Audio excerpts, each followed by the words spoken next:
Bueno, hola, buenas noches a todos. Es para nosotros un gran placer estar compartiendo la última charla de este ciclo de charlas de la Sociedad de Tracto Genital Inferior de nuestro país. En realidad, lo que vamos a tocar hoy es un tema, creo que muy importante y es un gran desafío para todos nosotros, ahora que actualmente incorporamos el test de HPV, ¿sí? Que si bien sabemos para screening primario tiene como, si bien nos va a costar al principio cómo actuar con él, las guías y las recomendaciones son un poco más claras que en la aplicación en las pacientes que escapan a lo que es la población general, como es aquellas pacientes que tienen antecedentes previos de lesiones o tienen citologías alteradas, y es lo que nuestra sociedad hoy va a intentar aclarar para que todos nos podamos actuar en nuestra práctica clínica con un poco más de tranquilidad y de confianza. Eh, la charla de hoy se va a componer de dos partes, básicamente. El doctor Fernando González nos va a mostrar una charla de lo que es la aplicación en los diferentes escenarios. ¿Sí? El doctor Fernando González, gran amigo, ya todos lo conocen, maestro latinoamericano de colposcopía, ex profesor adjunto de ginecología, especialista en tracto genital inferior y colposcopía, y bueno, y un gran panel de expertos que está formado también por amigas y conocidas por todos, como es la doctora Fernanda Long y la doctora María Noel Pérez, que forman parte de nuestra directiva, y contamos con la presencia de la doctora Benedicta Caserta, profesora adjunta de la Cátedra de Anatomía Patológica, que realmente siempre los colegas citólogos y anatomopatólogos nos están ayudando continuamente en lo que es la interpretación de la citología y de los resultados de anatomía patológica. Así que bueno, vamos a dar comienzo y bienvenido, Fer. Empezamos con tu charla. Gracias, Luciana.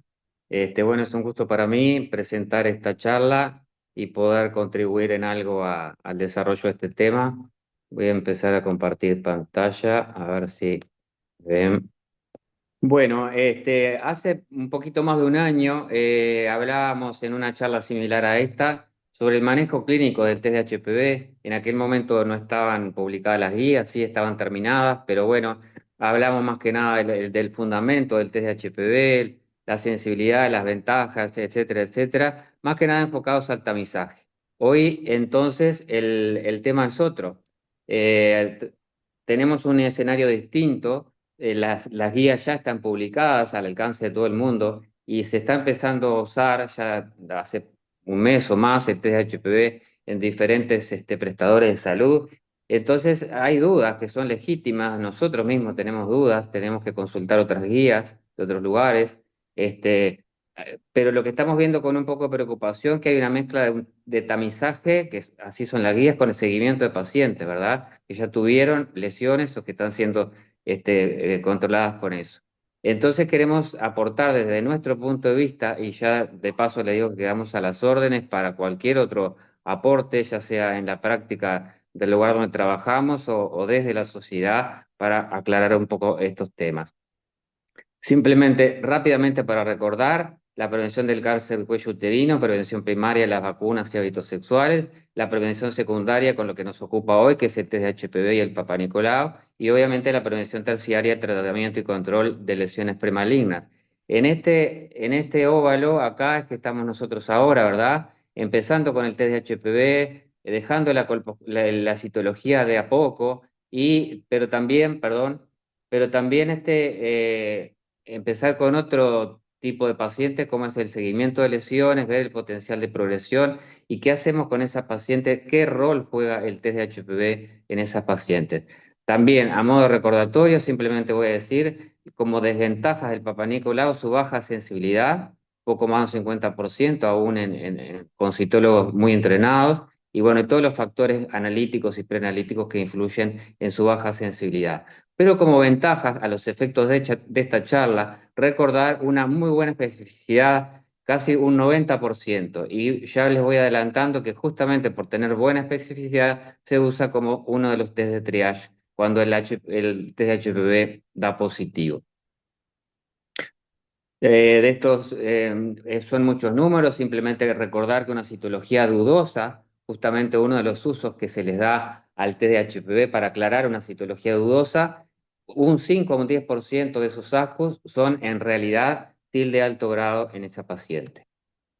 Respecto al test de HPV, repasar simplemente su altísima sensibilidad con un valor predictivo negativo cercano al 100%, es decir, un test negativo indica que esa persona, esa mujer, por 5 años prácticamente no tiene infección y por lo tanto no va a desarrollar una lesión premaligna o un cáncer, pero es menor la especificidad, ¿verdad? Como ya habíamos visto anteriormente, esto no depende de los humanos, son equipos automatizados, sistemas complejos con control interno y que si bien tiene un costo económico a corto plazo, a mediano y a largo plazo seguramente van a estar permitiendo mejorar el programa de prevención de cáncer de cuello uterino. Y como destacábamos el año pasado, la búsqueda o detección de HPV de bajo riesgo no tiene ningún valor clínico. ¿Esto por qué lo decimos? Porque si bien en el anexo de la guía van a ver que están recomendados cuáles son los test que tenemos que pedir, ¿verdad? Pero de repente una paciente lo trae de otro país, se lo compra, etcétera, etcétera, y bueno, no tiene ningún sentido leerlo los de bajo riesgo. Como ustedes ya saben, existen más de 200 test comerciales. Hay menos de 10 aprobados para su uso clínico, que en la mayoría detectan el ADN de virus de HPV de alto riesgo, ya sea como un pool en conjunto o separados 16 y 18 por un lado y 12 tipos por otro. Como tercer pilar, como siempre, del diagnóstico de las lesiones del cuello uterino, o del tracto genital inferior, mejor dicho, tenemos la colposcopía, con una muy buena especificidad, 96%, y una sensibilidad un poco más baja para lesiones de alto grado.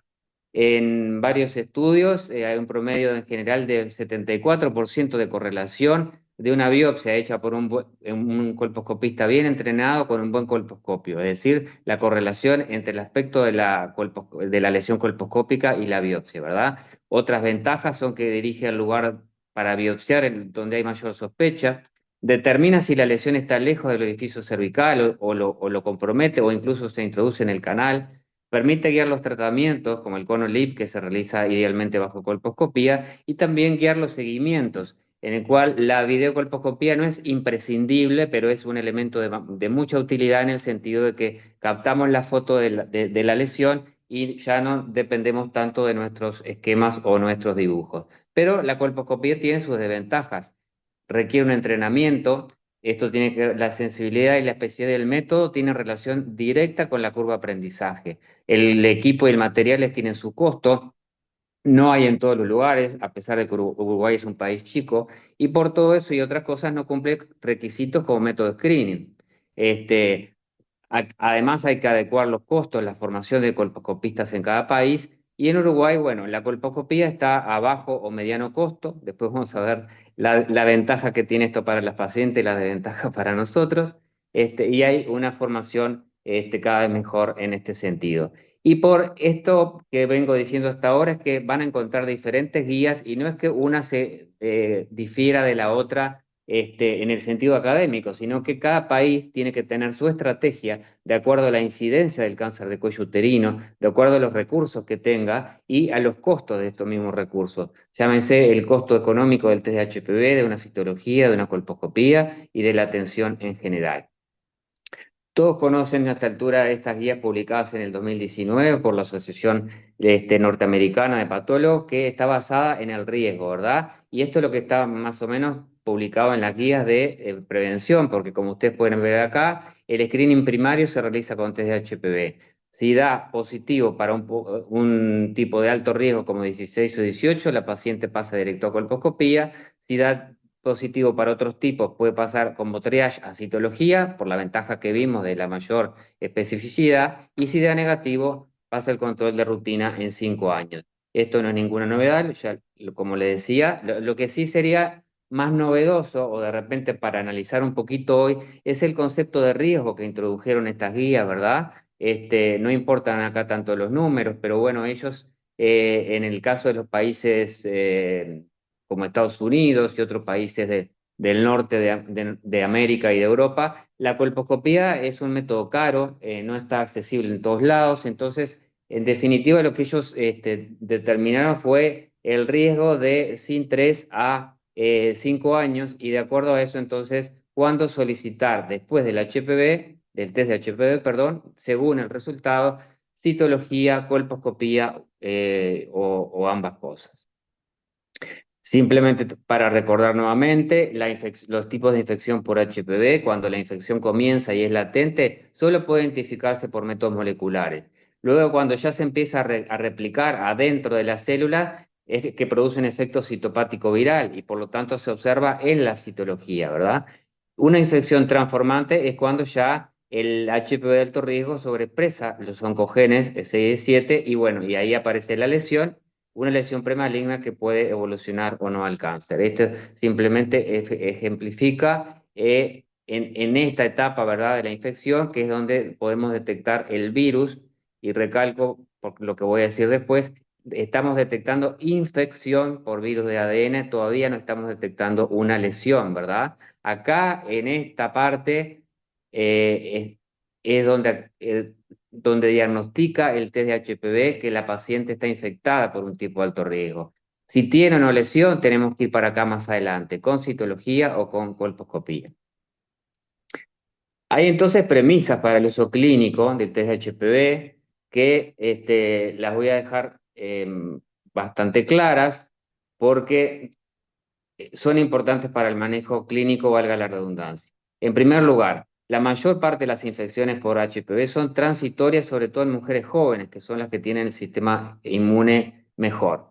Los cambios premalignos, los SIL de alto grado, resultan de infecciones persistentes por virus de alto riesgo, esto ustedes ya lo saben, pero un tema importante es que las lesiones de bajo grado, también el 80% son causadas por virus de alto riesgo. ¿Qué pasa? Son lesiones transitorias, muchas no progresan, tal vez por el tipo de virus de alto riesgo o tal vez por el sistema inmunitario de la paciente.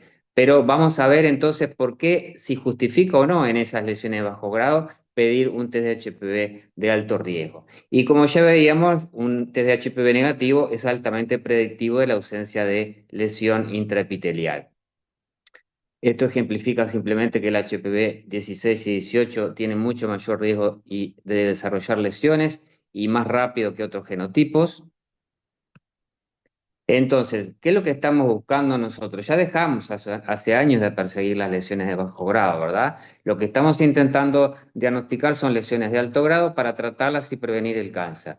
Entonces, en ese contexto es que tenemos que saber que si bien el cáncer de cuello uterino en nuestro país sigue siendo con una alta incidencia, es el cuarto en incidencia, pero no tiene nada que ver en relación a la altísima incidencia de infecciones por HPV. Entonces, el cáncer es el resultado infrecuente de esa infección persistente, ¿verdad? Y por lo tanto, el uso inadecuado del test de HPV puede llegar a aumentar los costos sin aportar beneficios, por exceso en el seguimiento, por costos, por procedimientos diagnósticos. Y acordarse que lo que tratamos son las lesiones que resultan de la infección viral persistente, ¿verdad? No se trata la infección viral por sí misma. Una paciente tiene un HPV de alto riesgo, pero no tiene o no tiene aún ninguna lesión, no vamos a hacer ningún tratamiento para sacar esos virus. Entonces vamos a la práctica clínica. Bueno, ¿en qué tres escenarios solicitamos el test, o tres escenarios principales solicitamos el test de HPV? Como tamizaje, ustedes ya lo saben, ya está publicado, para screening de las mujeres a partir de 25 o 30 años según el estado vacunal. No voy a hablar de esto. El segundo punto es esclarecimiento ante resultados de citología ASCUS, ¿verdad? O sea, si por algún motivo el tamizaje se está haciendo con citología y es un ASCUS, bueno, la opción preferente es realizar un test de HPV. También opciones aceptables son, como hemos hecho hasta ahora, repetir el Papa Nicolau en un plazo determinado, 6 a 12 meses, o derivar a colposcopía. Y el tercer ítem, el tercer escenario en el cual es importante usar el test de HPV es el control post-tratamiento de una lesión, es decir, post-cono. Puede ser cono LIP, cono quirúrgico, no importa, porque en conjunto con el estado de los márgenes tiene una muy buena predicción. De hecho, tiene mayor predicción que el estado de los márgenes por sí solos y permite guiar los intervalos de control.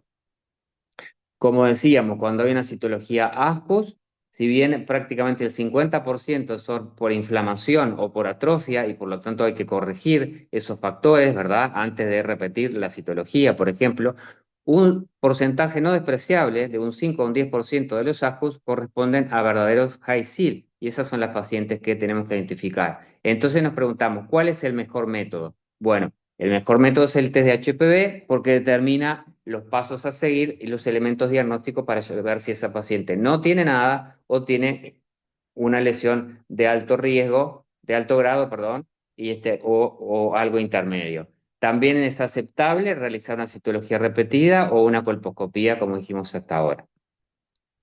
¿Qué pasa en el caso de SIL de bajo grado? Porque sé que va a surgir acá el tema también. Bueno, una cosa es tener un diagnóstico sospechoso de SIL de alto grado por citología y otra cosa es un diagnóstico confirmado por histología, ¿verdad?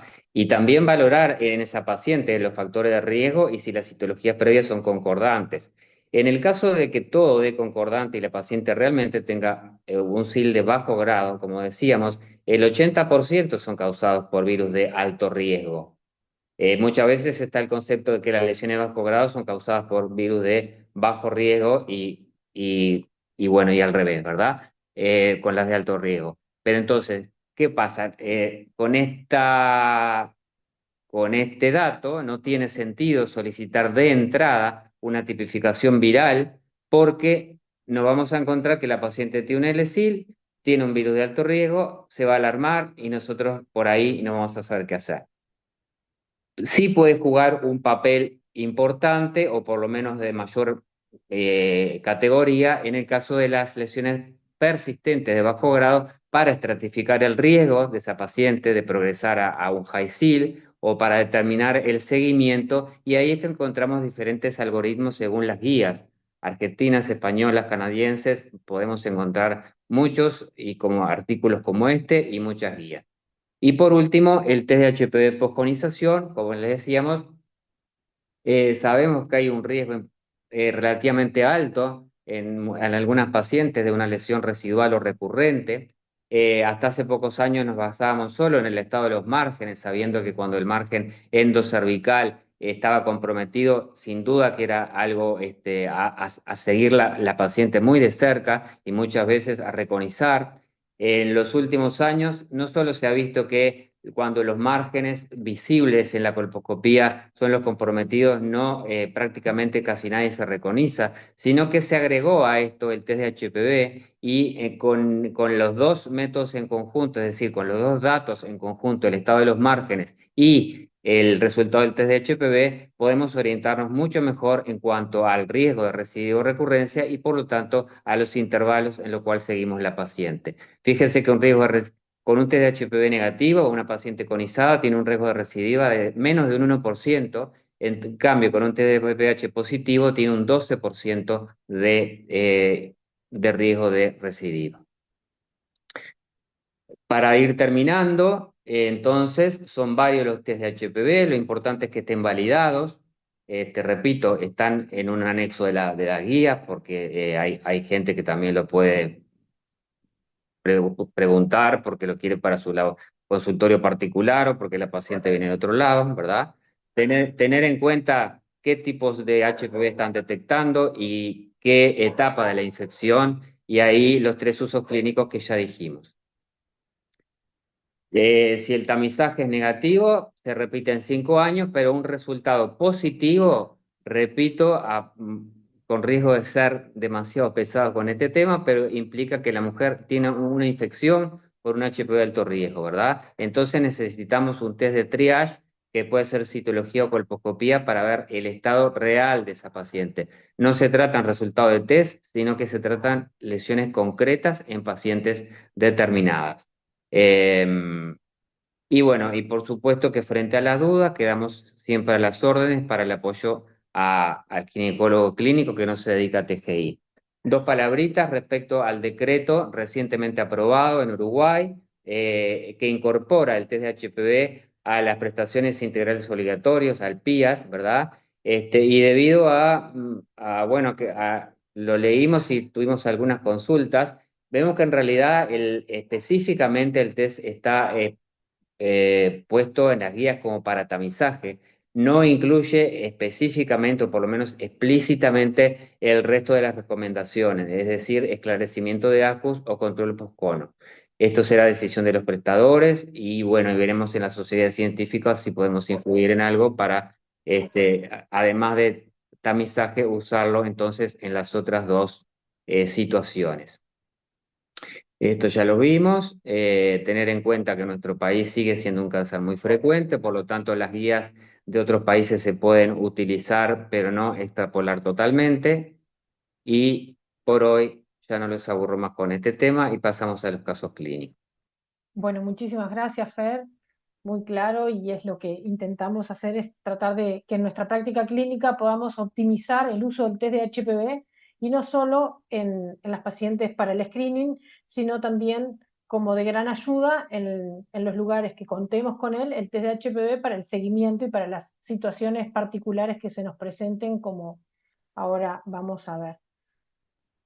Lo que vamos a hacer es intentar plantear algunos escenarios. Obviamente que en la práctica nosotros tenemos múltiples escenarios porque cada paciente es una individualidad y tiene antecedentes, quizá previos de lesiones o de citologías alteradas, y bueno, y en cada uno de esos casos vamos a tener que actuar, y muchas veces ahora quizá el test de HPV al principio puede complejizarnos nuestro razonamiento, y bueno, y eso es lo que nosotros desde la sociedad vamos a intentar esclarecer, si bien claramente vamos a seguir trabajando todos juntos en esto.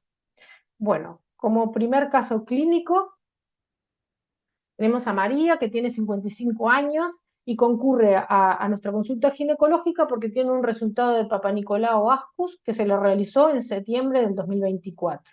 Como antecedentes ginecológicos importantes se encuentra en menopausia, que fue a los 49 años, y refiere que tenía el antecedente de crioterapia cervical hace más de 20 años y realmente no podía precisar si había sido por una lesión por HPV o por otra causa, o sea que desconocía la causa por la que había sido. Los controles posteriores habían sido anuales, con Papa Nicolau y colposcopías que fueron siempre normales, posterior a esa crioterapia, y el último control se lo realizó en diciembre del 2023, que mostraba un Papa Nicolau negativo, que decía que tenía ausencia de células endocervicales y tenía una colposcopía con un epitelio atrófico sin lesiones. Estas son las imágenes de la colposcopía. Tenía una colposcopía adecuada, con un epitelio con claros cambios por hipoestrogenismo, no se veía la unión escamocilíndrica y no se evidenciaban lesiones. Al Lugol se mostraba que tenía bastante uniformemente, pero débil, y esto era adecuado en una paciente que tiene atrofia. Ahora bien, vamos a las primeras preguntas. Recordemos que estamos en una paciente menopáusica de 55 años con un control de hace un año normal y viene por un Papa Nicolau de septiembre que muestra asco. Usted, ante esta paciente, ¿le solicitaría colposcopía mejorando previamente la atrofia? ¿Le solicitaría test de HPV si cuenta con él? ¿Le mejoraría las condiciones de atrofia y repetiría Papa Nicolau en 6 meses? ¿O cree que todas estas opciones pueden llegar a ser correctas? Ahora vamos a votar.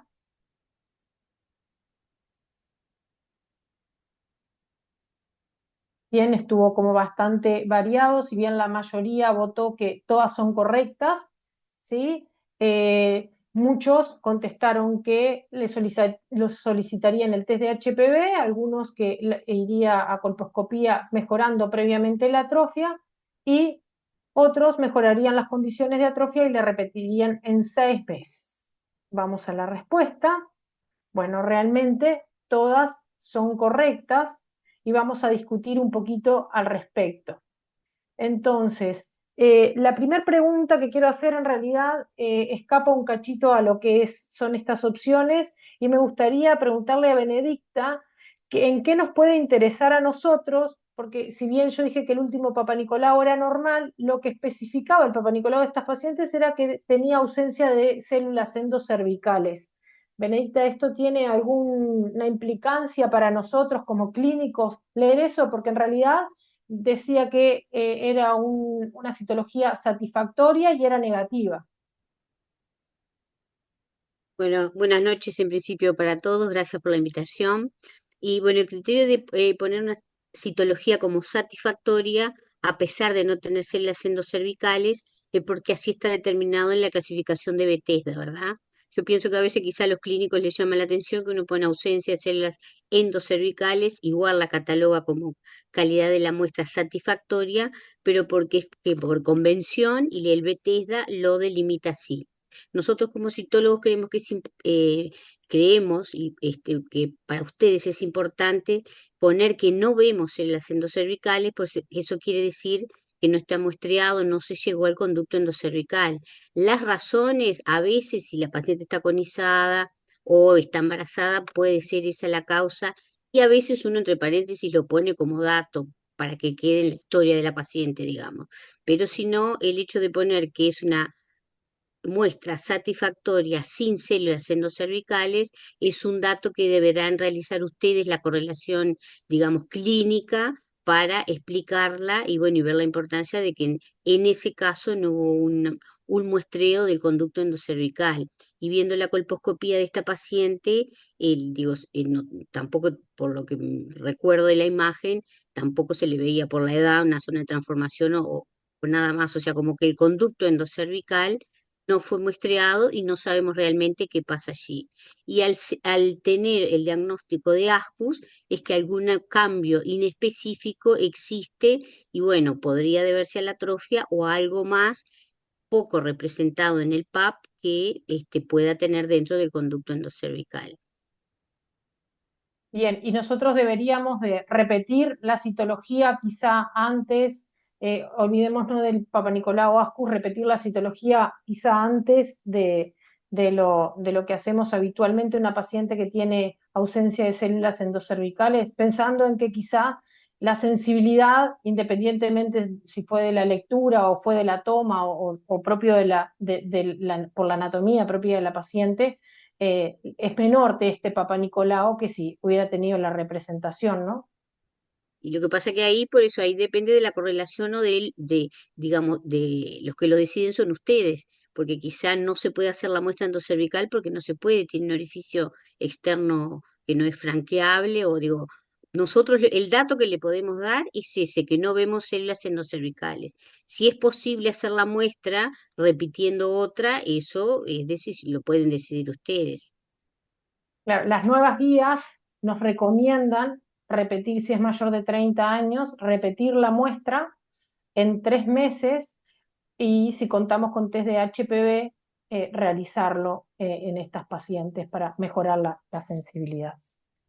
Bien, muchas gracias, Bene. Ahora, pasando al caso clínico, entonces tenemos una paciente que tenía el PAP-ASCUS, estaba en la menopausia, y bueno, ¿cómo la controlaríamos? Y Fernando, eh, la mayoría contestó que todas son correctas, pero muchos optaron por una sola. ¿Vos qué pensás al respecto? Bueno, como vimos hace un ratito, frente a un ASCO, la opción preferente es realizar el test de HPV, ¿verdad? Porque si da negativo, bueno, es un camino, no voy a entrar acá con plazos porque creo que vamos a entrever más las cosas. Y si da positivo, ahí sí la paciente pasa a colposcopía. Esa es la opción preferente para la mayor parte de las situaciones y de las guías. En caso de no tener test de HPV, hacemos lo que veníamos haciendo hasta ahora. Mejoramos las condiciones de atrofia y si la situación no amerita una urgencia, se repite la citología en 6 meses o bueno, si tiene una indicación de colposcopía, se puede hacer también. De hecho, las tres situaciones se contemplan en la mayor parte de las guías con la opción preferente el test de HPV. Bien. Y Ferlon, ¿qué consideraciones pensás tú con respecto a la mejoría de la atrofia? ¿Cuánto tiempo pensás que podemos estrogenizar a la paciente previo? O mismo este caso puede llegar a ser también cuando tenemos inflamación, ¿no? O infecciones genitales que también pueden ser una causa importante de lo que es la citología ASCUS. Bueno, buenas noches. En realidad yo creo que muchas veces los PAP ASCUS nos generan como una intranquilidad y entonces resolvemos o hacer algo, o colpo, o PAP, o lo que teníamos hasta ahora, y muchas veces repetíamos en las mismas condiciones. Entonces eso en realidad no generaba ningún beneficio, ni para nosotros, ni para, por supuesto, para la paciente. Entonces, en realidad, el mejorar la posible calidad, o sea, la calidad de la muestra, si es lo que vamos a repetir es un PAP, es importante, porque así como decía Benedicta, si el canal está, el orificio está cerrado, a veces si vos estrogenizás a la paciente, lográs como que se entreabra algo, y aunque sea hacer a veces no podemos hacer una toma muy profunda, pero algo de canal podemos traer en la muestra con un CitoBrush. Entonces, y para nosotros cuando hacemos colposcopía, que el trofismo del epitelio esté de mejor características, también nos va a permitir detectar alguna lesión que de repente si no pasaba como desapercibida. Capaz que son pequeñas lesiones que son solo yodo débiles y en ese contexto todo yodo débil no la puedo distinguir del resto.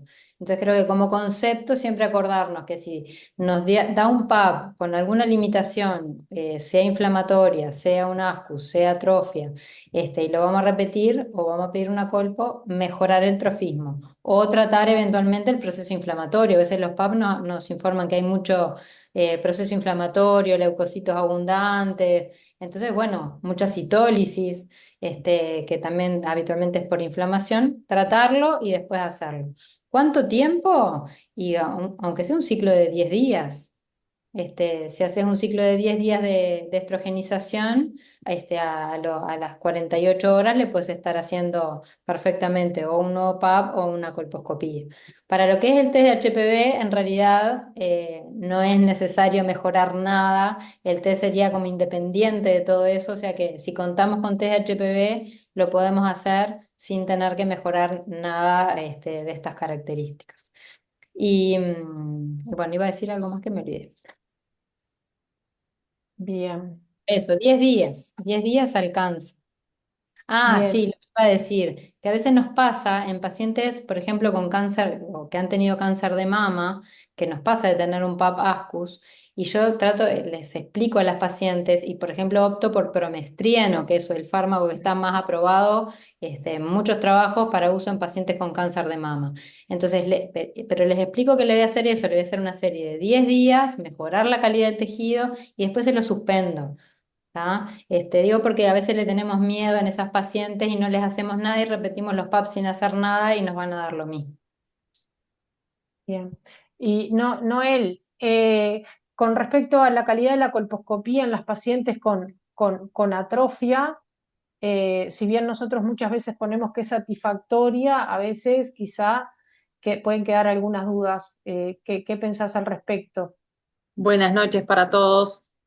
No, de acuerdo con todo lo que dijeron ambos Fer, eh, creo que recién Fer Long aclaró justamente la importancia del trofismo para nosotros también en la colposcopía, no solo si vamos a repetir citología, pero también destacar, no olvidar, esta paciente tiene 55 años, está bien, estamos hablando de en la menopausia, pero recordar en pacientes más jóvenes también con papascus lo inflamatorio, ¿no? Que eso también tratarlo antes o de repetir la muestra de la citología o de repetir la colposcopía o mandar la colposcopía. Hacer el tratamiento previo, ya sea de inflamación o de atrofia. Creo que el papascus es un tema, es sumamente controvertido para todos, porque o no le damos mucha importancia porque no nos está diciendo que tiene una lesión y lo minimizamos, o todo lo contrario, varios PAP ascus y empezamos a hacerle todo a la vez. Creo que, como dijo Fer, lo ideal sería si contamos con el test de HPV, hacer un test de HPV, pero sabiendo que la posibilidad de que haya una lesión en un PAP ascus no es despreciable, siempre tenemos que seguir estudiando a la paciente con nueva citología, tratando lo que haya que tratar, con colposcopía si la tenemos a mano, o bueno, lógico, si te contamos con test HPV, test HPV. Muy bien, gracias. Ahora estaba pensando en el caso clínico y en pacientes que a nosotros nos generan también complicaciones cuando las vemos en la colposcopía, y más si tiene un papascus, y son aquellas pacientes que están en lactancia, ¿no? Que las vemos muy parecido a las pacientes que tienen atrofia. Entonces, eso es importante también para los colegas cuando envían las pacientes a colposcopía. eh, También podemos mejorar el estado del trofismo en estas pacientes. Bueno, seguimos con la otra pregunta, si les parece. En una paciente que tiene ascus, la presencia de HSIL puede llegar a ser un poco más elevada que es en realidad más elevada que cuando tenemos citología negativa. Y si pensamos un poco en porcentajes, ¿qué creen ustedes? ¿Que es menor del 3% la posibilidad de HSIL en el momento de un resultado de PAP-ASCUS? Si el test de HPV es negativo, el riesgo de tener un HSIL es nulo, o sea que es igual al de la población general con una citología negativa. Si el test de HPV es positivo, el riesgo en el momento del resultado es mayor a un 15%, la posibilidad de tener un HSIL. Y si el test de HPV es positivo, el riesgo de tener un HSIL en el momento del resultado es de 60%. Bien, fue bastante variado la contestación. En realidad, la intención de la pregunta no fue que sepamos los porcentajes, pero sí por lo menos tener un poco de noción de qué riesgo tiene de una lesión de alto grado una paciente con una citología ASCUS. Entonces, la respuesta en realidad es que si tenemos un test de HPV de positivo en estas pacientes, el riesgo de tener un HSIL en el momento de esa citología es mayor al 15%. Noel, en realidad muchas veces nosotros le hacemos el test de HPV a las pacientes y si es negativo, decimos cuándo vamos a controlar a esta paciente, pensando que ese riesgo de HSIL puede llegar a ser nulo, ¿no? Con un test de HPV negativo. ¿Qué nos puedes decir al respecto? Bueno, no, justamente creo que es lo que hay que destacar de esta pregunta. Es fundamental. Nosotros a veces nos quedamos tranquilos cuando el test de HPV viene negativo, pero es importante saber que cuando yo tengo un PAP-ASCUS, la posibilidad de tener un HSIL, aunque el test sea negativo, es menor al 5%, pero existe. O sea, es igual mayor que la población general. Siguen teniendo un riesgo, incluso a 5 años. Entonces, en estas pacientes no está bien repetir el test de HPV, si es lo que estamos usando, a los 5 años, como si dicen las guías para la población general. Recordar que eso de repetir el test de HPV negativo a los 5 años es para tamizaje, es para población general sin antecedentes, sin factores de riesgo y sin antecedentes en la citología o en tratamientos. Después, cada uno tiene que individualizar a la paciente que tenemos adelante. En esta paciente creo que con un papascus y un test de HPV negativo, si lo voy a repetir, lo repetiría a los 3 años, no lo repetiría a los 5 años. Bien. Fernando, y vos, viste, cuando nosotros contamos con un test de HPV y nos da positivo, y bueno, y el riesgo al momento de tener ese test de HPV positivo claramente es elevado, tener un HSIL hasta un 15%, creo que es considerable, no es despreciable, pero ¿qué puedes decirnos con respecto a las probabilidades de un test positivo de acuerdo a la edad, si puede ser variable o incluso dependiendo de el tipo de HPV? Sí, porque el test de HPV quizá en este caso también nos permite estratificar un poco el riesgo. Sí, sin duda, como vos decías, no estamos pretendiendo que se manejen números concretos, pero bueno, el hecho de saber que un 15% de una paciente con una citología ASCO y un test de HPV positivo globalmente tiene probabilidad de justamente tener un 15% de lesión de alto riesgo, de alto grado, perdón, mucho más todavía si es un 16 o un 18. De todas formas, estas pacientes que comenzaron con una citología por algún motivo y viene ASCUS y se le hace un test de HPV y es positivo a alto riesgo, pasan a colposcopía, porque está demostrado, y eso por eso lo destaqué en la charla, como dije, los norteamericanos ponen que por encima de un 4% la paciente infectada por un HPV de alto riesgo tiene una probabilidad considerable de tener una lesión en los próximos 5 años. Entonces, tenemos que identificar justamente cuáles son esas pacientes y el mejor método con los dos resultados anormales, repito, citología ASCUS y HPV positivo, va directo a colposcopía. Tenemos una gran probabilidad de encontrarle algo y de biopsiarlo, y bueno, y si no, el seguimiento va a ser mucho más de cerca. Lo importante también, como decía Noel, no mezclar tamizaje con situaciones anormales, como es el caso que estamos tratando hoy. Bien.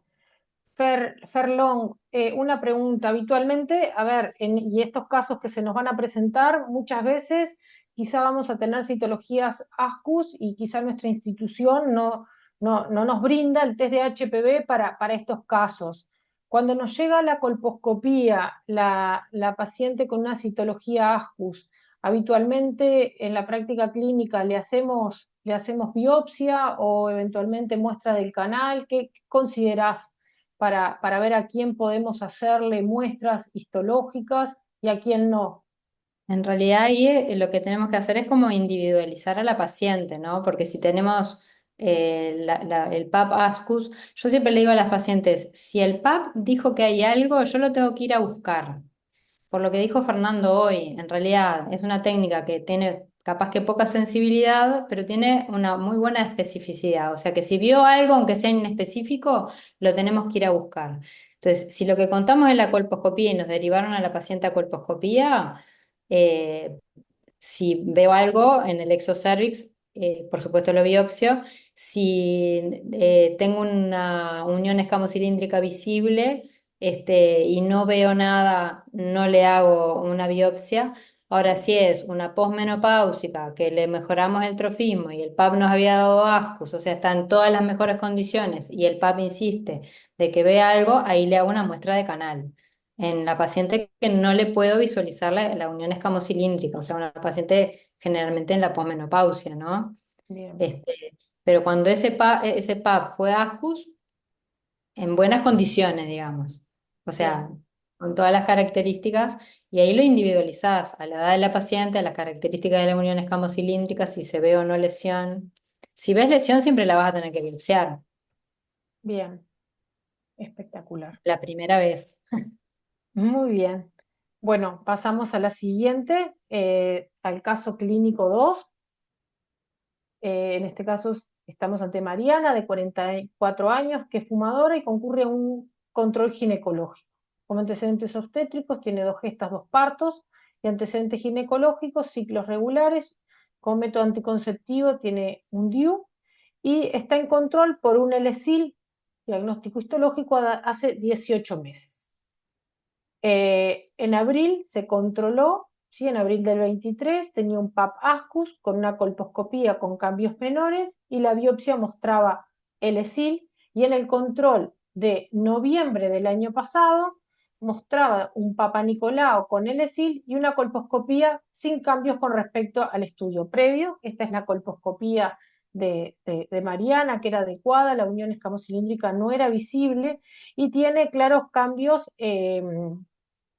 menores, ¿sí? Epitelio aceto blanco tenue, con bordes como irregulares, ¿sí? Difusos, que se pierden en el tejido, ¿no? Son marcados como ocurren en las lesiones de alto grado, tiene puntillado, ¿sí? Fino, y bueno, y cuando le colocamos Lugol, vemos la imagen que es iodo negativa. O sea que tenemos 2 colposcopías que no han tenido cambio con respecto a la del inicio. Entonces, ante esta paciente que ahora concurre a un control, ¿sí? Que tiene el antecedente histológico de un HSIL, de un LSIL, perdón, usted solicita Papa Nicolau y colposcopía juntas, le solicita Papa Nicolau y de acuerdo con los hallazgos evalúa cómo continúa, si solicita colposcopía o no. solicita Papa Nicolau y con el resultado de ese PAP realiza colposcopía como control de su lesión de bajo grado, o solicita un test de HPV y con ese resultado evalúa cómo continuar.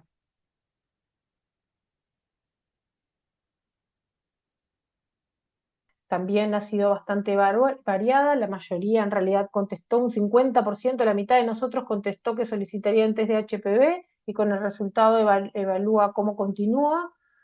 Muchos contestaron que le solicitan un PAP y con ese resultado la colposcopía, y bueno, algunos solicitan solo PAP y algunos PAP y colposcopía juntas. En realidad, este es uno de los casos que nos va a generar ahora con el uso del test de HPV más dudas de cómo controlar a estas pacientes que previamente tenía una biopsia con un LSIL. Entonces, en cuanto a la respuesta, ¿sí? Nosotros planteamos desde la sociedad que le solicitaríamos Papa Nicolau y con ese resultado realizaríamos colposcopía.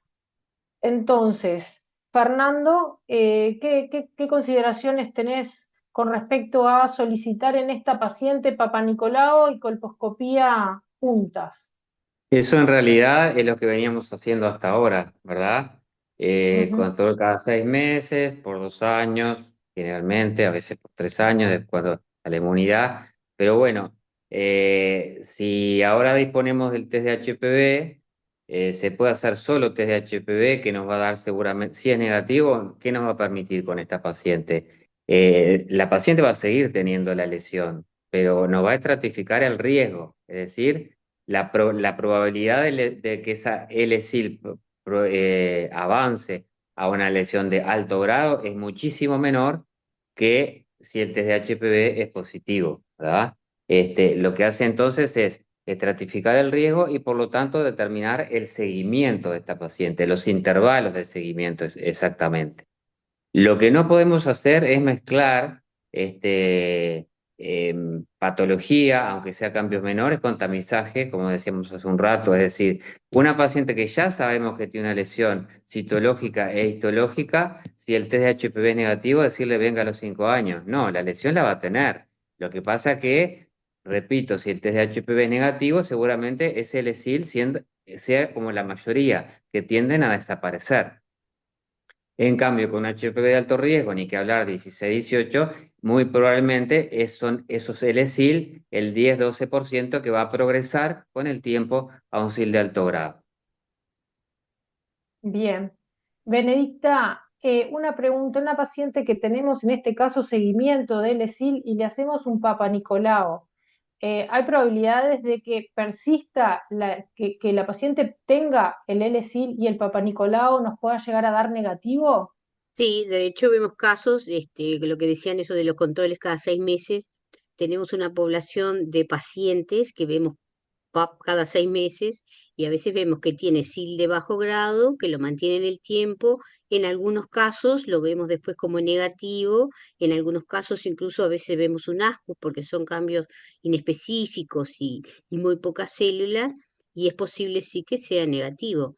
En parte porque, digo, los SIL de bajo grado retroceden y nosotros lo que estamos viendo son los cambios citológicos de esa evolución hacia la curación. O sea que puede tener varios PAP con SIL de bajo grado y después en la evolución, o en este caso en esta paciente, realizar uno ahora que fuera negativo. Bien, Incluso hemos tenido algunos casos de que lo miramos varias veces porque nos mandan el dato de que le hicieron un test de HPV, porque es una paciente que tiene un SIL de bajo grado de larga data, de larga evolución, con un test de HPV positivo. La mayoría que recordamos ahora son los HPV pool, y en la citología actual no le vemos cambios como para poner un SIL de bajo grado. O sea que puede seguir teniendo incluso virus sin tener lesión y no vemos cambios morfológicos. bien, gracias. Fernanda, ¿y qué lugar, qué valor le das tú a la colposcopía en el seguimiento de estas pacientes? Y más que nada, sabiendo que quizá en nuestra práctica clínica, en muchos lugares capaz que no vamos a contar con el test de HPV como seguimiento y capaz que contamos solo para screening. ¿Qué valor le das tú acá a la colposcopía? En realidad la idea del seguimiento con la colposcopía es que nosotros vemos esas características de la lesión que nos permiten ver si, como acá por ejemplo habían planteado que persistía con las mismas características y ahí en general no vas a biopsiar de vuelta una lesión que está igual, más si contamos con un PAP asociado previo que nos diga o que no es ninguna lesión o sospecha de lesión mayor. Por otro lado, podemos ver el proceso de regresión, lo cual también ayuda a tranquilizar a la paciente, decir, bueno, esta lesión está mejorando, se está yendo, está haciendo ese proceso que en realidad es el que esperamos y por eso hacemos el seguimiento de las lesiones de bajo grado, porque el mayor porcentaje se van a ir y sobre todo en pacientes jóvenes. Y a su vez, como dijimos hoy, el 80% de las lesiones de bajo grado están provocadas por virus de alto riesgo. Entonces, algunas de esas que van a progresar, nosotros la vamos a poder determinar porque vimos un cambio en la lesión y lo vamos a biopsiar. Entonces, creo que la colposcopía tiene un rol fundamental en el seguimiento de las lesiones de bajo grado. Después se puede discutir si es cada 6 meses, como era la pauta hasta hace eh, poco, digamos, siguiendo un poco los lineamientos de los de las guías argentinas, o los espaciamos a un año. ¿Tá? Si contamos solo con eso. Por supuesto que si tenemos el test de HPV y lo vamos a incluir en nuestro razonamiento sobre esa paciente, a ver qué hacemos, bueno, ahí vemos. Bien, Pero la colposcopía creo que es fundamental. bien. Noel, una pregunta. ¿Y si vos ves esta paciente y en el seguimiento persisten los cambios menores en cada control colposcópico, crees necesario biopsiar o si ves que viene involucionando, no presenta muchos cambios, continúas con los controles periódicos? No, bueno, yo creo que estas pacientes que ya vienen en seguimiento con una lesión histológica de bajo grado, creo que son las que más tenemos que individualizar, creo que son las que más problemas nos va a traer en esta etapa del test HPV. Con respecto a la pregunta que vos me hacías, no, si la lesión está exactamente igual y no tiene ningún cambio con respecto al estudio anterior, no habría por qué biopsiarla cada vez que la vemos. Obvio que si notamos algo diferente, algún cambio, por más que no sea un cambio mayor, o si queremos hacer un control histológico pasado los 2 años, por ejemplo, para ver si sigue siendo un LSIL persistente o no, está bien biopsiar. Pero no cada vez que la vemos, la lesión es exactamente igual. Lo que me parece es que acá es donde tenemos que individualizar bien el tema del test de HPV, porque esta paciente que no tiene aún un LSIL persistente y que sabemos que el 80% de las lesiones de bajo riesgo son causadas por un virus de alto riesgo, capaz que no me suma mucho hacerle un test de HPV y sí me suma mucho más repetir la citología y ver la lesión con la colposcopía. Creo que otra cosa importante también es ver el Papa Nicolau previo de estas pacientes, porque si bien los L-SIL evolucionan H-SIL en un bajo porcentaje, un 5 o 10%, sabemos que evolucionan en un porcentaje mayor cuando el Papa Nicolau anterior es más que unas CACH, una CG, un H-SIL. Entonces creo que el Papa anterior de la paciente también es importante a la hora de tomar una decisión en cuanto al seguimiento. Creo que estas son las pacientes que nos van a traer más problemas, me parece a mí, y que vamos a tener que mirar mucho para atrás y hacer un buen cronograma de los antecedentes para ver qué conducta adoptamos. Bien. Bueno, continuamos con la próxima pregunta. ¿Puedo hacer un comentario? Sí, Fer, sí. En realidad, me parece que en la historia clínica hay como una trampa, porque en realidad esta paciente lleva 18 meses de seguimiento de una lesión, desde el diagnóstico de una lesión de bajo grado. Y para nosotros hablar de persistencia, tiene que ser por lo menos de 2 a 3 años, que es el Ujú. tiempo que vos le pretendés al virus que se pueda como eliminar, ¿verdad? Entonces, si vamos a ponerlo en lo que estamos tratando de ver acá, que es en la aplicación del test HPV en la práctica clínica, si queremos ayudarnos a saber qué hacer en un LSIL persistente, y ahí usar el test HPV tiene que ser de un LSIL persistente, o sea que por lo menos de 2 o 3 años. O sea que yo a esta paciente en particular no le haría un test de HPV. Está ¿Tá? bien. Capaz que el año que viene sí, porque ahí podríamos dilucidar a esta paciente con un LSI persistente, ¿le hago un tratamiento o no le hago un tratamiento? O sea que nos ayudaría a elegir a qué paciente de LSI persistente le voy a hacer un cono, por ejemplo, una resección LIP de la zona de transformación. Porque me dio un LSI persistente 3 años con un HPV 16, por ejemplo. Claro, bien. Si bien Esa es cada, esa es la mejor aplicabilidad clínica claro, en LSIL de un test de HPV. si bien habitualmente, por lo que cada vez estamos siendo más conservadores, ¿no? Con estas pacientes, y si cumplen los controles, quizá muchas veces nos animamos a seguir, la mayoría de las veces a seguir controlando. Pero Allí va a somos mucho entrar en más juego lo del conservadores, 16, claro, somos mucho más conservadores los que hacemos tracto genital inferior que el ginecólogo general, que tiende a hacer mucho más cono en los LSIL persistentes que claro, nosotros. Entonces creo sí, que ahí el HPV puede sumar si lo aplicamos bien, que fue un poco lo que dijo perfecto. Fernando. Yo creo que lo que dijo Fernando está perfecto, pero yo no lo haría todavía en esta paciente que lleva recién 18 meses de un diagnóstico de LSI. Claro, yo creo que esto es como un ejercicio que vamos a tener que ir haciendo con cada paciente en particular, porque va a haber tantas variantes como tantas pacientes y así más, ¿no? O sea que bueno, creo que entre todos vamos a tratar de ir esclareciendo en el transcurso del uso de las diferentes herramientas. Y Bueno, perdón, otra cosa con respecto a lo que decía Fer, disculpen, destacar acá también la importancia del especialista en TGI, ¿no? Porque a lo que dijo Fer le sumo si la paciente, por ejemplo, es un LSI endocervical o es una unión escamocilíndrica no visible en una posmenopáusica, y ahí también va a cambiar, el test de HPV va a tener más aplicabilidad y va a cambiar también nuestra conducta y nuestro tratamiento. Y son las pacientes que más va a haber que individualizar y ver qué conducta se toma. bien, bueno, seguimos.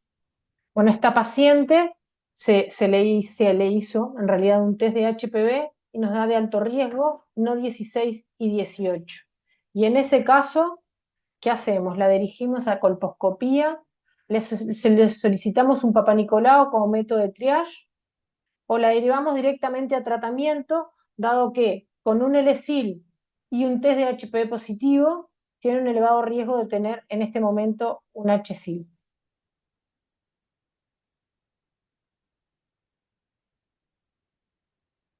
El 50% las dirige a colposcopía directamente, un casi 40% solicita Papa Nicolau como triage y un 10%, un 11% la dirige directamente a tratamiento. Vamos a ver las respuestas. Bueno, la dirigimos a colposcopía. Más o menos hemos ido como contestando directa o indirectamente o hemos seguido más o menos este razonamiento, pero bueno, Fernanda, contanos un poquito por qué te parece importante dirigirla directamente a colposcopía y quizás no solicitar un PAP como triage en esta paciente y bueno, y el tratamiento que ya dijimos que quizá era un poco excesivo. Porque en la colposcopía, como dijo Fernando hoy, en realidad tiene una buena especificidad. Y si nosotros, esta paciente que ahora sabemos que esta lesión de bajo grado está generada por un virus de alto riesgo, este, vamos a ir como a hilar fino a ver si encontramos algún sector de esa lesión que se mantenía sin mucho cambio, a ver si podemos encontrar el lugar donde puede estar, pudiera haber una lesión de mayor grado. Creo que la colposcopía en eso es mucho más específica, que el PAP, porque si tenemos que hacer una biopsia la vamos a hacer dirigida. Por otro lado, si la lesión exocervical sigue siendo igualita a la que está, como vos habías mostrado, no sé, la unión escamocilíndrica no era tan visible, bueno, tal vez hay que buscar si en canal no hay una lesión mayor. Entonces creo que el aporte de saber ahora cuál es el virus que está involucrado, nos permite de repente ahondar un poco en la valoración, por ejemplo, del canal. En ese sentido creo que es más específico. En una paciente que no tuviéramos nada por pauta, si fuera de screening, En realidad le correspondería hacerse un PAP primero, pero en esta paciente ya sabemos que tiene un LSIL, o sea que el PAP en esta paciente en particular no nos aportaría mucho más información. Bien. Fernando, ¿y si el test de HPV nos hubiera dado positivo para 16, por ejemplo, crees que cambiaría la conducta y irías quizá directamente a un tratamiento? Estás muy... No, también dirigir a colposcopía en el sentido de que en nuestro país, como en tantos otros, afortunadamente, como decíamos, tenemos buena colposcopía y la colposcopía en realidad es la que va a definir, junto con la biopsia, qué tipo de tratamiento se hace, es verdad. Es decir, podemos decir, bueno, tal, hacemos un conolip, perfecto, pero ¿con qué extensión? ¿Con qué altura?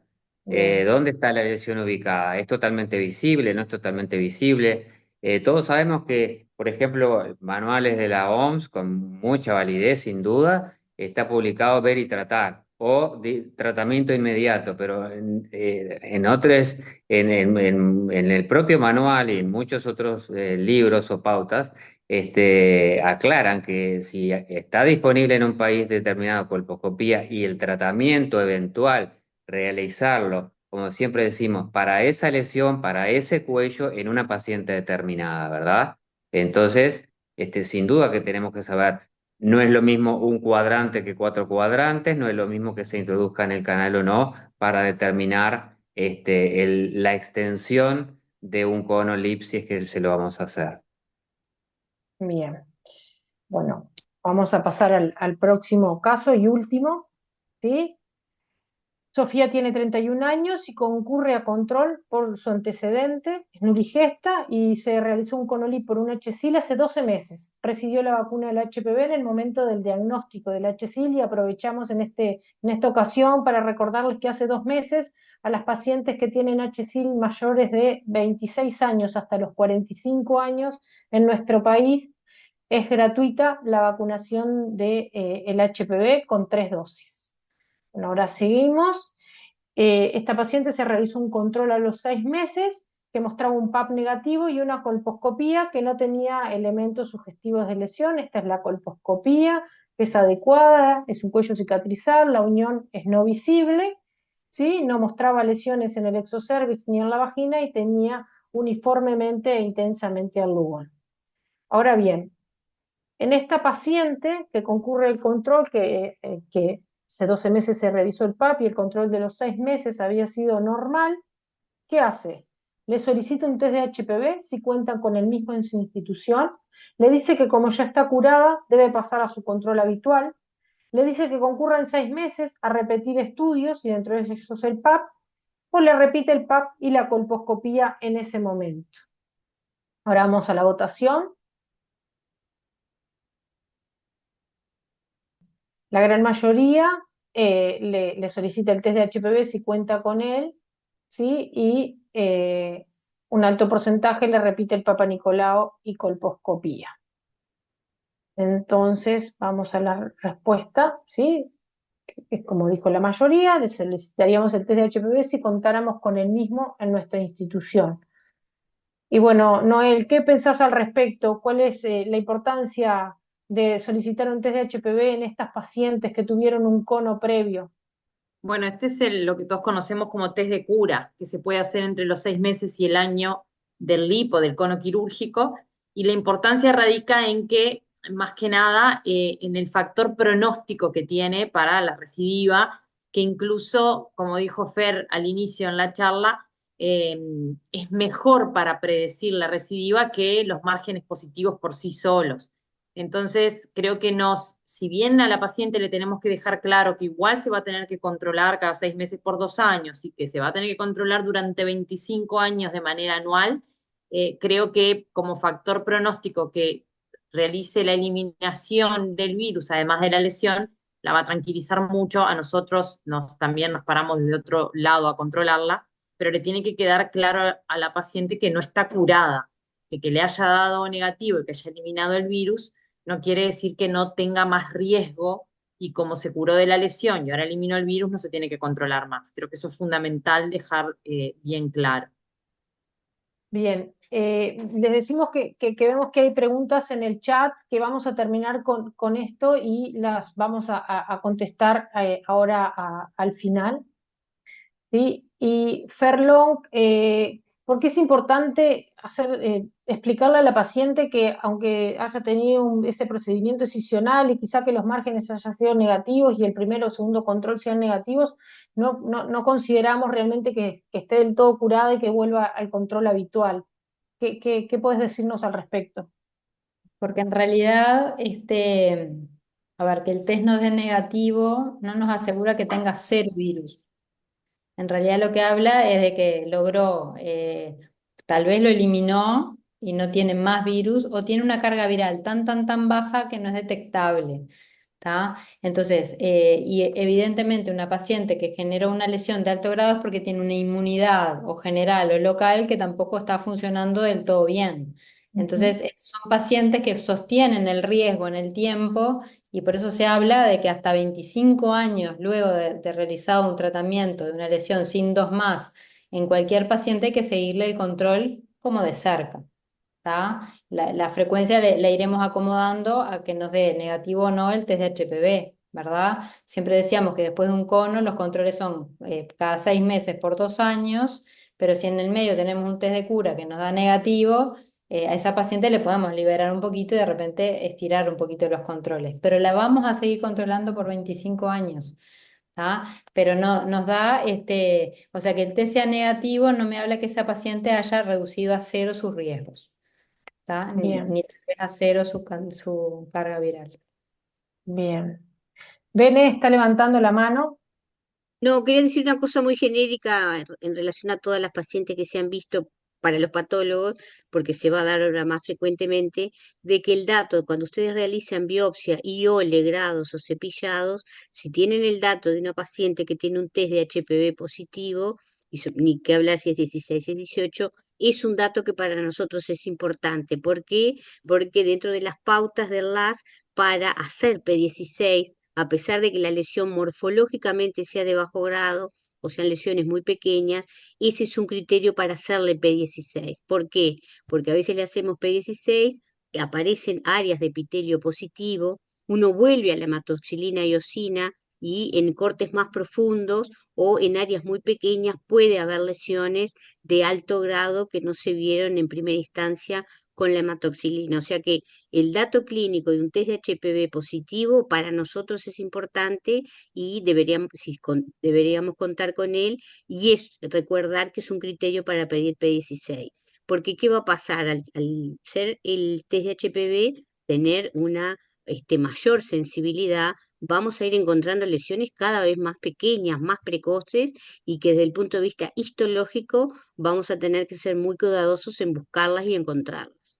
O sea que como concepto, el dato de un test de HPV positivo en un estudio histológico que ustedes piden, para nosotros es un dato importante de conocer. Bien. Muchas gracias, Bene, por esa aclaración que es sumamente importante. Como siempre insistimos en poner todos los datos cuando mandamos, independientemente de la muestra que sea citológica, histológica, a citología o anatomía patológica, es fundamental el dato clínico de la paciente. Bueno, para ir finalizando, vamos a una de las últimas, creo que es la última o queda solo una más. Si el test de HPV no llega positivo para el tipo 16, usted le solicita colposcopía, solicita Papa Nicolau, le explica que era lo más probable que pasara por su antecedente y que vuelva en 6 meses, ¿sí? O le explica que seguramente tenga una lesión persistente y le deba hacer un recono. Vamos a la votación.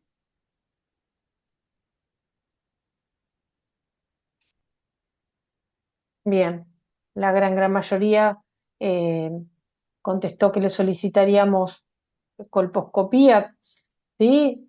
Otros les explican que en realidad lo más probable es que es adecuado que persista la infección, que eso sí puede ser, pero creo que es importante estudiar a la paciente y bueno, o si no, le explicamos que tiene una lesión persistente, un 5% contestó, y que deberíamos de hacerle un recono. Ahora vamos a ver la respuesta. solicitaríamos colposcopía, es más o menos lo mismo que venimos hablando, ¿sí? Y Fernando, ¿por qué crees que en realidad no le tenemos que hacer un recono en primera instancia a una paciente porque venga con un test de HPV positivo para 16, que seguramente es una persistencia de la infección, ¿no? Lo mismo que tú decías, Luciana, eh, en el hecho de que la paciente ya tenía ese virus de alto riesgo 16 y tal vez tenía otros, pero bueno, por lo menos un 16 tenía, que fue el que causó la lesión que extirpamos con el LIP hace 12 meses. Entonces, no es novedad que lo siga teniendo. Simplemente que, Bien, al seguir, como decía Fernanda Long, el punto de corte del test de HPV da que tiene una suficiente cantidad de virus, en este caso 16, como para tener una recidiva mucho más pronto y mucho más probable. Hablábamos de un 15% frente a un menos de un 5%, ¿verdad? bien. Entonces, si bien en este caso clínico, no sé, para no alargarlo, creo, no se puso el estado de los márgenes, pero bueno, razonando con el tema del test de HPV, sería así. Bien, bueno, vamos a pasar rápidamente, así después pasamos a las preguntas. Y la última pregunta es, si la paciente tuvo controles anuales negativos por 3 años, ¿cuál de estas sería la falsa? ¿No? Tenemos esta paciente que tuvo el LIP, 3 controles con test de HPV negativos anuales por 3 años, ¿cuál sería la falsa? El riesgo de lesión es igual al de la población general.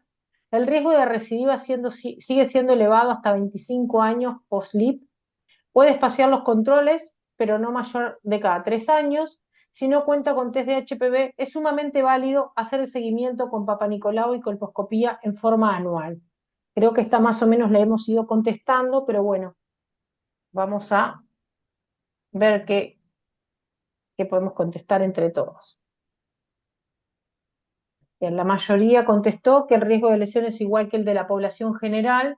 El riesgo de recidiva sigue siendo elevado por 25 años y bueno, y puede espaciar los controles, muy poquitas personas, y bueno, y que es válido controlar con Papa Nicolau y colposcopía. Entonces, vamos a ver cuál es la falsa. Bien, que el riesgo de lesión sí es igual que el de la población general. Como dijimos, no, por 25 años el riesgo sigue siendo mayor que el de la población general, incluso en aquellas pacientes que por otra causa se le hizo histerectomía o no, tenemos que seguir controlando, incluso si pasaron la edad de finalización de tamizaje para la población general, ¿no? Eso es sumamente importante. Si nosotros le hicimos un cono lipo, un cono quirúrgico a los 50 años, no vamos a finalizar el tamizaje a los 69 como la población general. Ahora bien, vamos a pasar a las preguntas y no antes de salir quería comentarles para que sepan todos que el año que viene la Sociedad de Tracto Genital Inferior va a ser su segundo congreso, va a ser en septiembre y claramente esperamos el apoyo de todos y bueno, y que nos acompañe. Ahora bien, mientras voy dejando de ¿Me, compartir, Fer, me decí que permitís estás 30 levantando la segundos? mano. Sí, claro. No, porque lo iba a decir en mi presentación, pero para no, me apuré demasiado y quedó ahí. Se refiere más al tamizaje, ¿verdad? Pero bueno, el tema es considerar, como bien dicen las guías, el juicio clínico individual. Y por eso es que se insiste también en citar a las pacientes y verla cada un año, de todos los años, no solo por controles de mama, etcétera, sino porque esa paciente que viene tamizada con controles totalmente normales puede cambiar el riesgo. Una paciente sana que se convierte en inmunodeprimida porque adquiere un HIV o porque es trasplantada, porque toma fármacos diversos con inmunodepresión, o que tenía una pareja estable, ahora tiene una pareja nueva, cuyo estatus de infección por HPV desconocemos, ¿verdad? Entonces, esa paciente cambia de riesgo, no es la misma paciente de siempre. No podemos encasillar en seguir los controles cada 5 años si ocurre alguno de estos cambios en la vida de la paciente. Eso es lo que Bien, quería decir. bárbaro, gracias, Fer. Bueno, vamos a ir a algunas de las preguntas. Laura Villota lo que pregunta es si la paciente es costo-beneficio, no tiene acceso al test de HPV. en realidad serían las pacientes que tienen ASCUS, si no tiene acceso al test de HPV, si es costo efectivo debe ser la realización del test de HPV, si no tenemos acceso al mismo. No entiendo mucho esa pregunta. Capaz que, Laura, si la podés aclarar. Después Víctor nos dice que en la paciente que en el primer caso clínico con ASCUS, ¿qué le aportaría la colposcopía la mejora de la atrofia en esa paciente? Sí, yo creo que se contestó un poco en una pregunta que vos hiciste y que yo contesté. En realidad, el mejorar el trofismo general ayuda a delimitar las lesiones. Y si no las encontramos en el exocervix, poder hacer una buena valoración de lo que es el endocervix, con una muestra de canal adecuada. Yo Bien, creo que sí sirve para la colposcopía mejorar el trofismo en las pacientes.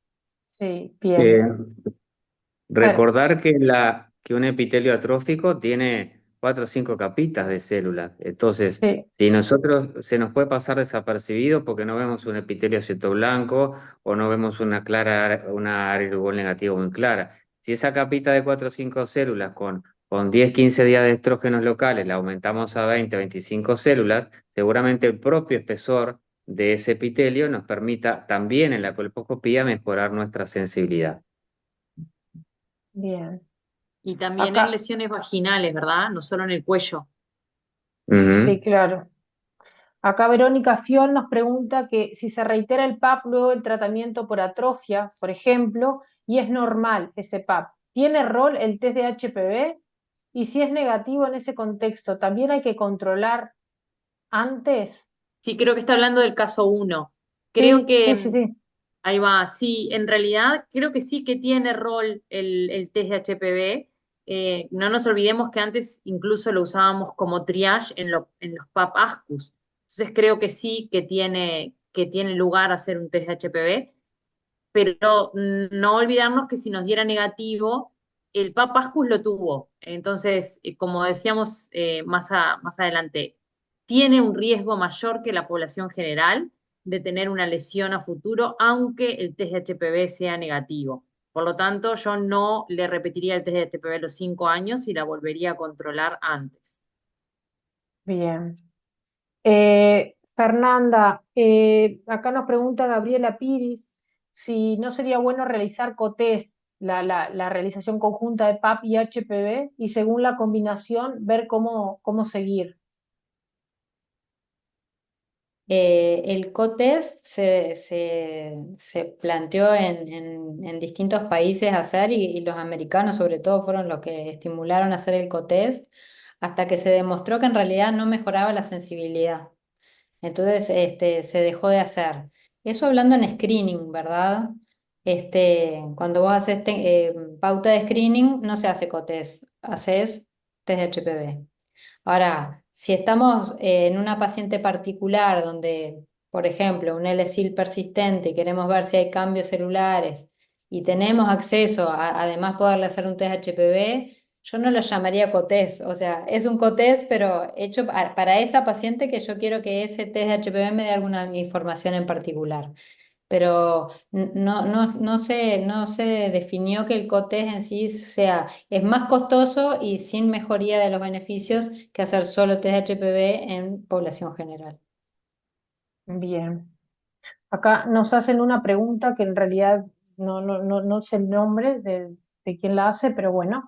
Eh, Quisiera aprovechar la oportunidad para para consultar una paciente que presenta cambios menores conocidos en la colposcopía, pero tiene un PAP negativo y un test de HPV negativo. ¿Amerita continuar con seguimiento colposcópico o test de HPV a intervalos menores de 5 años? Creo que es muy buena pregunta, Fer. Fer González, ¿qué pensás al respecto? Sí, porque esta paciente no es la que tiene todo negativo y tiene un riesgo bajo que nos permita espaciarle a 5 años el test de HPV. Esta paciente se controlaría, según la mayoría de las guías, en 3 años. Este, porque no tiene un riesgo elevadísimo, porque como planteaba la colega, el test le dio negativo y demás, pero bueno, habría que controlarla en un intervalo de 3 años como máximo.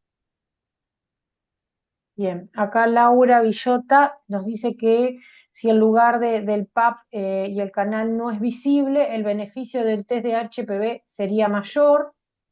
Si el canal no es visible, es importante estudiar el canal y plantea que ella imagina que le hicimos el test de HPV antes de realizar el cono. Bien, después nos preguntan si luego de un cono LIP el primer test es al año, ¿cuánto sería la frecuencia del segundo test de HPV? Más allá de seguir con Papa Nicolau o colposcopías anuales. Noel, Bueno, en realidad cuando tenemos una paciente que tuvo un tratamiento como un Conolip, lo ideal sería hacer 3 test de HPV consecutivos anuales y si esos 3 test de HPV fueran negativos, ahí podemos espaciar el control a 3 años. Nunca a 5, como mucho a 3 años. Creo que era esa la pregunta. sí, es esa, que en realidad igual eso también, que habitualmente nosotros en nuestra práctica, en los lugares que trabajamos y que contamos con test de HPV, por lo menos personalmente, lo hacemos anual cada 3 años, pero sabemos que hay guías y recomendaciones que aún siguen diciendo que es 2 años y después pasa a Exacto. 3. Eso no es tan uniforme como quizá el screening. Acá Laura Villota lo que pregunta es que en el caso de 31 años, la paciente con ISADA, si se puede vacunar y nada, que Fer Long, ¿qué decís al respecto de la vacunación a la paciente con ISADA con 31 años? Paciente se tiene que vacunar, o sea, la indicación de la vacuna se la vamos a dar. De hecho, ahora vos lo mencionaste, hay un decreto que permite que las pacientes con lesiones de alto grado que requirieron tratamiento, eh, por, en- hasta los 26 años gratuito siempre, pero por encima de los 26 años en esas condiciones, hasta los 45 años se les da también gratuita la vacunación. Entonces sí hay que vacunarlas. La vacuna siempre explicar que en realidad nosotros no pretendemos que la vacuna no es curativa, es una vacuna preventiva, pero que logra generar un tipo de inmunidad humoral que ni el propio virus logra que el organismo lo genere. Entonces siempre va a ser un estímulo en la inmunidad local de la paciente que va a ayudar a que ese riesgo que ya sabemos que tiene la paciente, que lo hemos venido hablando por 25 años, reduzca la incidencia de recidivas en esas pacientes. O sea que sí está indicada la vacunación. Espectacular. Bueno, y ahora voy a pasar al chat porque ahí estaba en preguntas y respuestas. La doctora Jimena Fernández lo felicita a Fernando por su presentación, muy completo y los conceptos muy claros. Agradece.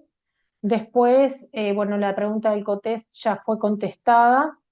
Nos preguntan si se va a subir a algún lado la jornada y sí, va a quedar subida en la página de la sociedad, en la página web de la sociedad. Laura Rubano felicita, agradece y dice que es muy importante los aportes. Jimena Fernández, otra vez muy buenos los aportes de las mesas de expertos, felicitaciones para todos. María Carranza también agradece mucho. Y bien, después fueron preguntas que ya fueron contestadas también por el preguntas y respuestas. No sé si hay más preguntas o algunos comentarios que quiera hacer alguna de la mesa de discusión. Perdón, que ¿Sí? Gabriela ahora como que aclaró que la pregunta del co-test se refería a pacientes con antecedentes de lesión, no para screening. Perfecto. Bien. ¿Qué contestás al respecto, Ferlon? No, que en realidad creo que lo quise contestar después, que en realidad que en el individual nosotros podemos que nos aporte la información de hacer ese co-test sin llamarlo co-test, o sea, eh, Es por un tema de terminología, pero sí podríamos hacer, de hecho dijimos que cuando tenemos una lesión persistente, una LESIL, por ejemplo, el hacer el test de HPV nos puede aportar información si es realmente un HPV de alto riesgo, como para poder eventualmente decidir una conducta más activa en una paciente con una LESIL persistente. Entonces, ahí lo que pasa es que a quién le voy a hacer caso, si el PAP me da negativo y el test me da positivo, y le voy a hacer caso al Bien, test. Entonces yo creo que por eso sigue sin ser válido en realidad el COTES como tal, ¿tá? Lo bien, puedo utilizar para mi información, pero no como COTES. Y nada, para individualizar como hemos venido diciendo. bien. Bueno, nos agradece Inés Quirizzi, María Eugenia Silva, Irene Adib, Ana Orihuela, Marta Mélida. Dice saludos, interesantes casos, buenas respuestas a nuestras dudas. Muchas gracias. Yo como comentario general creo que nosotros intentamos en esta charla como a clarificar cosas que se nos van a complejizar de alguna manera, si bien creo que es todo a favor de la paciente. Este, quisimos simplificarlo y igual es difícil simplificar y en el día a día creo que apoyarnos entre todos va a ser la respuesta a cada paciente en su situación particular. Nos van a surgir mil dudas, pero esperemos poderlas ir entre todos resolviendo. Bien, bueno, por la hora que ya pasamos la hora y media, vamos a ir cerrando. Realmente le agradecemos a todos, creo que va a ser un desafío para todos y bueno, y nuestra sociedad asume la responsabilidad de intentar esclarecer y ayudar e intentar guiar el manejo de estas pacientes. ¿Sí? Siempre va a haber alguna paciente que va a escapar a las guías y a las recomendaciones y bueno, y ahí intentaremos individualizar. Estamos a las órdenes siempre para dudas y bueno, y los volvemos a invitar al Congreso del año que viene, en septiembre, que se van a tratar muchos de estos temas. Vamos a tratar de esclarecer y bueno, y por qué no intentar quizá en el futuro nosotros poder expresarnos como sociedad en cómo actuar en cada uno de estos casos individuales. Bueno, muchas gracias a todos y comenzaremos nuevamente con el ciclo de charlas el año que viene. Gracias por acompañarnos, que pasen lindo. Bueno, muchas gracias. Chao, Gracias. Gracias a chao. todos. Buenas Buenas noches. noches, gracias.